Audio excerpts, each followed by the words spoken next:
নমস্কার বন্ধুরা, রানা নীলু ব্লগে তোমাদের স্বাগত।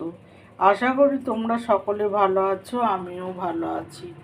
রোজের মতো আজকে দুপুরের মেনু নিয়ে চলে এসেছি। আগে বলি বন্ধুরা, তোমরা সবাই সাবস্ক্রাইব করো তাহলে আমাকে এগিয়ে যেতে সাহায্য করো, তাহলে আমার আরও কাজের উৎসাহ বাড়বে। তোমরা অবশ্যই সাবস্ক্রাইব করো বন্ধুরা। কী লাঞ্চের মেনু হয়েছে আজকে দেখি। আজকে হয়েছে তোলাই পাঞ্জি চালের ভাত করেছি, ডাল সিদ্ধ করেছি, আর এদিকে বাঁধাকপি বানিয়েছি, আর সেই ট্যাংরা আচারি ট্যাংরা ছিল সেটা গরম করেছি, আর এদিকে খয়রা মাছ ভেজেছি, দুটো চিংড়ি মাছ ছিল ভেজেছি, আর এখানে মেথির শাক ছিল কালকের একটু, সেটাও গরম করেছি। এই আজকে রান্নার মেনু। যদি তোমাদের ভালো লাগে তাহলে অবশ্যই লাইক কমেন্ট শেয়ার করো বন্ধুরা। অবশ্যই সাবস্ক্রাইব